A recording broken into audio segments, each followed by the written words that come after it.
Stalin uncle அப்படின்னு சொல்லி முதலமைச்சரை அட்ரஸ் பண்றது இதுதான் முதல் முறை.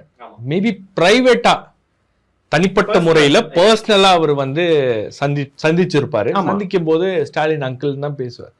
அது பொது மேடையில் அவர் பேசுறாரு அப்படின்னும் போது எனக்கு தெரிஞ்சு அதுக்கு 2 காரணங்கள் இருக்கு அப்படின்னு பாக்குறேன். ஒண்ணு என்னன்னா, அது ஸ்டாலின் அங்கிளாகவே இருந்தாலும் தவறு யாராச்சும் செய்யறாங்க, அது ஸ்டாலின் அங்கிளாகவே இருந்தாலும் எனக்கும் அவர் வந்து வேண்டப்பட்டவர் அப்படின்ற அந்த டோன் ஒன்று இருக்காது. 2வது வந்து இன்னைக்கு முதலமைச்சருடைய இமேஜை வந்து எப்படி திமுக ப்ரொஜெக்ட் பண்றாங்க அப்படின்னா, ஒரு அப்பா ஸ்தானத்துல அவரே குறிப்பிடுறாரு. இதுல வேற நீங்க அப்பா சொல்றீங்க, ஒரு தாயுமானவர், எல்லோருக்குமான ஒரு நபர் அப்படின்னு அந்த இமேஜை அவர் வந்து பில்ட் பண்றாரு. அப்போ அதை உடைக்க வேண்டும் அப்படின்றது அவருடைய நோக்கமாக இருக்கிறது. ஏன்னா அந்த பிராண்டிங்கை வந்து இப்போ எல்லாமே ஸ்ட்ராட்டஜி தானே. அப்போ இந்த பிராண்டிங்ல நம்ம போறோம் அப்படின்னு போகும்போது இந்த பிராண்டிங்கை நம்ம உடைக்கணும் அப்படின்றது ஒரு ஸ்ட்ராட்டஜியாக இருக்கலாம். அதை அவர் வந்து இன்னைக்கு செய்கிறார். அதுக்கப்புறம் அதை அப்படி பேசிட்டே இருக்கும்போது அதுல ஒரு விஷயம் அவர் வந்து குறிப்பிடுறாரு.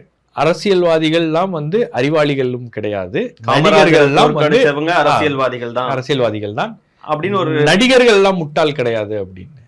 அப்ப இந்த நடிகர்கள்லாம் முட்டாள் கிடையாது அப்படின்ற ஒரு வார்த்தையை அவர் அந்த அந்த விஷயங்களை பற்றி பேசும்போது, இது ஏதோ ஒரு இடத்துல திமுக தலைவர்கள் மத்தியில் இந்த மாதிரி ஒரு பேச்சு என்பது ஏதோ ஒரு இடத்துல நடந்திருக்கு. அது அவருக்கு அதுக்கும் போயிருக்கிறது.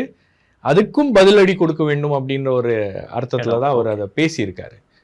அப்போ இதெல்லாம் வந்து குறிப்பிட்டு இந்த ஸ்பீச்ல பதிவு பண்ணணும்.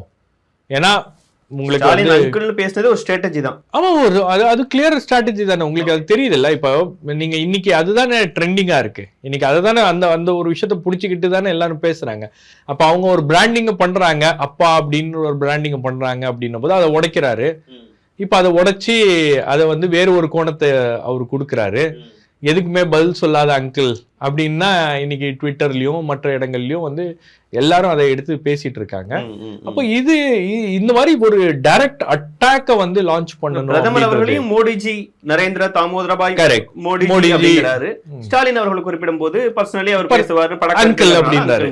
இதுல என்னன்னா, இந்த மாதிரி அவர் வந்து டைரக்டா முதலமைச்சரை டார்கெட் பண்றாரு அப்படின்னும் போது டிஎம்கே ப்ரோவோக் ஆகி டிஎம்கே ஏற்கனவே முத்துவேல் கருணாநிதி ஸ்டாலின் அவர்கள் என்ன பேசி இல்ல நீங்க முத்துவேல் கருணாநிதி ஸ்டாலின் அவர்களே சிஎம் சார், முதலமைச்சர் சார் அப்படிலாம் பேசினவரு இன்னைக்கு அந்த டோன்ல இருந்து இறங்கி வந்து டைரக்டா அட்டாக் பண்றாரு.